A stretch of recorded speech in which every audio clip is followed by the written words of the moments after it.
Well, hello. I'd like to talk to you today about the Pilot Prera.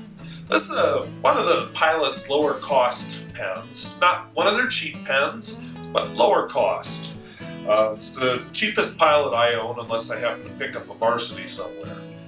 This little plastic pen, I won't say it's cheap looking, but it's definitely not higher end looking.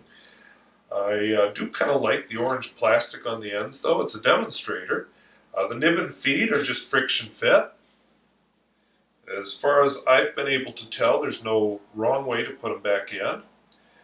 The pen comes with a twist converter, which has some number, which I've forgotten right now. Doesn't have a lot of ink capacity though.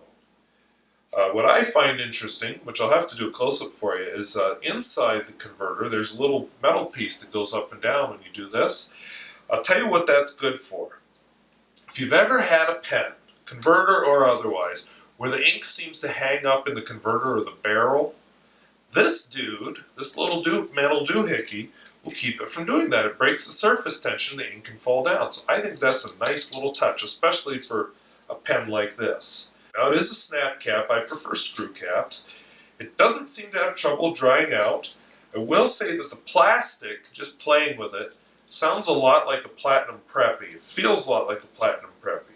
I've not had trouble with it cracking, at least not yet, but so I don't know if it is the same plastic. It just sounds and feels like it.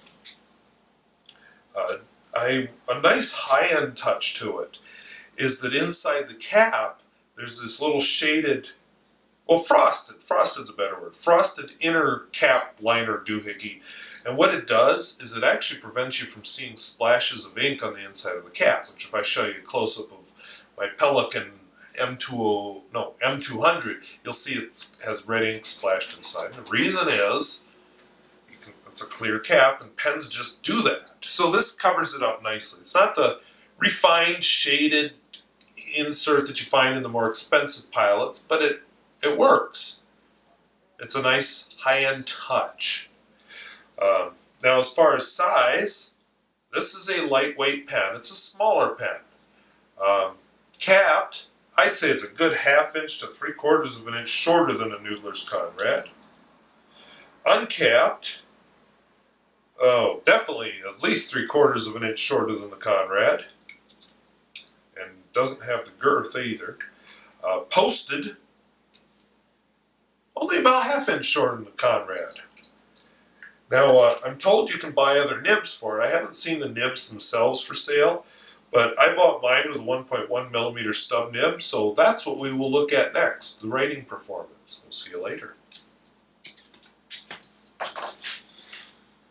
I'm doing my writing sample today with Private Reserve Avocado ink. The pen is small. I actually feel a little uncomfortable holding it unposted, which is odd because I prefer to not post my pens. So I'm going to post this one. Now there's some line variation here, but this is a 1.1 millimeter stub nib, so what do you expect? There will be line variation with a stub nib. No tipping material on this nib, so who knows how long it'll last, but on such a cheap pen, which by the way I bought on sale for quite a lot less than they normally retail for. This is normally a $50 pen. I got it for about $20. Honestly, if it hadn't been on sale, I wouldn't have bought it. Not that thrilled with it. It's kind of a dry writer. It's cooperating a little better with this pen, or sorry, with this ink. I had some Antietam in it before, and yeah, it made that gorgeous ink just look all flat and pointless. Here I actually am seeing a little bit of line variation, or I'm sorry, a little color variation and shading, so I guess that's good. But just still dry, kind of draggy.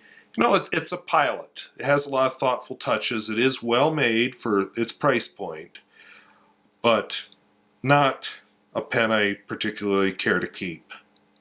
So we'll do our quote, and I'll tell you a little bit what I think.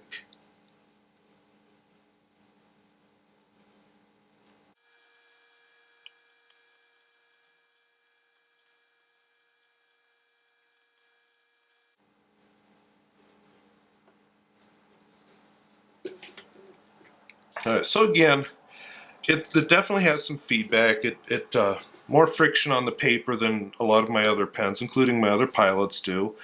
I wouldn't try flexing this nib, but this kind of nib with a stub nib, you're really not meant to flex it, so I guess that's not really a loss. It looks okay, it doesn't look like a super cheap pen. Doesn't look like a $50 pen either, though, but it looks like the $20 I paid for it. It's just okay. Would I buy it again? No.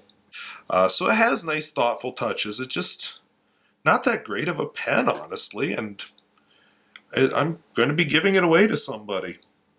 So, but, if you're looking for a lower cost, reliable pen, this is probably it. I just have pens that are at a lower price point and at a higher price point I happen to like a lot better. So, I hope this was useful. We'll see you later.